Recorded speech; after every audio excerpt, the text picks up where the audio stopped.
Well, we want to welcome you into our Going Deeper segment. I'm Ron, this is Pastor Bruce, and this is Marilyn. And we are excited to come to this time and just maybe share a little bit deeper. We got a couple questions for us to go a little bit deeper into what Pastor Ernie was talking about during that sermon. You know, in John 20, 21, 22, Pastor Ernie alluded to this, said this. Jesus said to them, "Peace be with you. As the Father has sent me, even so I am sending you." And I don't know about you guys, but Bruce, sometimes people think, wow, can Jesus even send me? I mean, that's kind of, a crazy thought. But what does it mean to you to be sent? You think about your life, you think about the things that have gone on in your work, in your profession, and even now. What do you feel like it means to be sent? I think that everything you get to do in this life is for a purpose, so that you can reach out to others that may be going through trials and tribulations that you've been a part of. The Bible literally says that we are a temple to the Lord. A lot of people will use that as like, okay, don't do X, Y, and Z because your body's a temple. But reality is where you walk in the room, the Holy Spirit walks in with you. Mm-hmm. We need to be making a difference like the Holy Spirit is walking in the room whenever we walk in the room. I think that's kind of what Ernie was alluding to. Yeah, and it could mean not doing a lot of things that maybe you got a bad habit of doing, or just being Jesus to people is a calling in our lives. And he mentioned it too, that we're all missionaries in the areas that we go into, and so maybe you have an idea for how you feel like you're sent. Make sure you share that from wherever you're joining us from in the chat. We'd love to hear from you too. Marilyn, you want to hear from you too? I want to hear from you too. So if you know Bono, make sure that you tell me. You hear that, guys? And so, Marilyn, I'll throw it to you, because for moms and for parents and maybe how do you be Jesus even just in our own homes? That's important. That one's hard. We're sent to our own homes. That one's the hardest for me. I'm great. I can be Jesus out in the world, people I don't know, but man, the ones I know, that's the hardest part. Is the hardest, yeah. Mm-hmm. Being Jesus to my little kids, and just praying through my whole day, like through every single situation, because I have a 2.5-year-old and she's teething right now. Oh boy. Oh, she's hard. She's so hard right now, and it's crazy. And I just have to pray. I'm like, Lord, what do I do? Help me to not freak out on her. Help me to not be a psycho. Just run away. So yeah, just like constant talking to the Holy Spirit and Jesus, and that's how I'd be more like Jesus. It's good that you're in community too, because you can reach out and we can rescue you. Yeah, Talk I mean, down, like, maybe. The ledge. Talk you down from the ledge. It's okay. It's only for a time.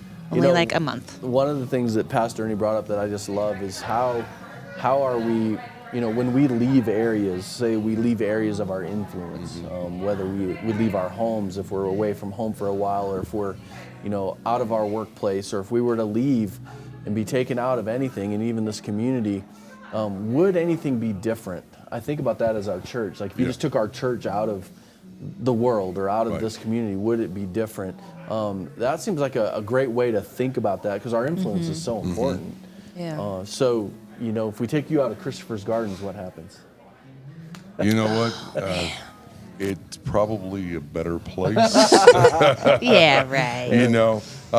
It's just what we're called to do. We're called to be that person. Ernie has challenged me over the years with that, whether it was when we were youth leaders together or whatever. When we move off this mountain, or when we drive a bus off this mountain full of children, or whatever, is there a difference because we're not there? Is there literally a hole that has to now be filled? Mm-hmm. And that's not only a responsibility, that's a challenge. Yeah. That means that we are pouring into those around us. And I think that's really kind of hard sometimes, because we like to classify people. I am considered a baby boomer. Never understood that, but I'm considered that. Gen X, Gen Z, all these classifications. It's really easy for us to look at, you're Gen Z, this is the way you act. I'm whoa boomer or whatever the expression is, whatever it is, you know what I mean? Yeah. And instead of seeing the individuals. And so as we look at the individuals, then we can show them Christ. And then if we move away or walk away from them, that's where the difference will probably be seen. You did youth? I did youth. How long ago It was was that? 100 years ago, but Yeah, when I was a youth. That's It cool. was 1912. Wow. Oh, shoot. Well, Marilyn, what if there's somebody out there that is thinking, yeah, but I don't have that kind of influence. I'm not like, Pastor Ernie, or, I can't do these things. We're speaking to thousands of people from all over different cultures and different things. What kind of encouragement would you give to somebody who says, I can't?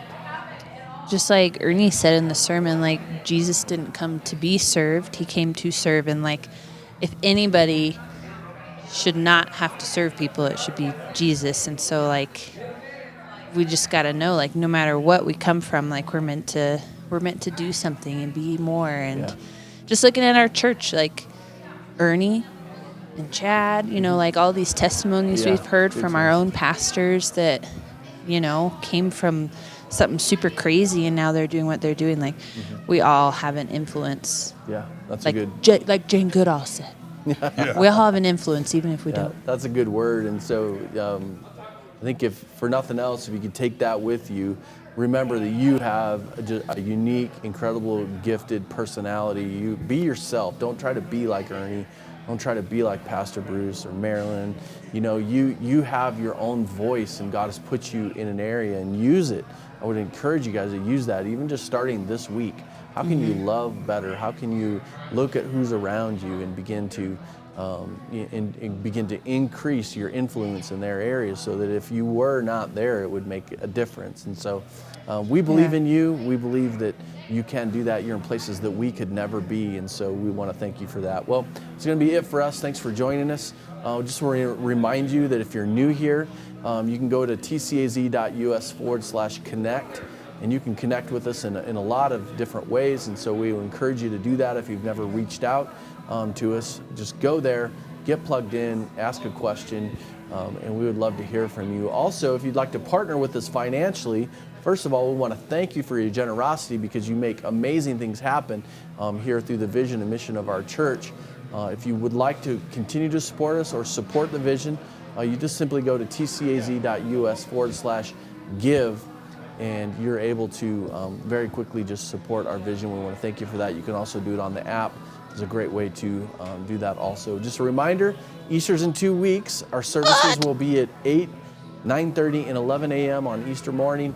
So make sure that you invite a friend, get here. We'd love to see you guys on Easter, or any time for that matter. So it's going to be it for us. Thank you. Until next week, we will talk to you later. Your head sunburned.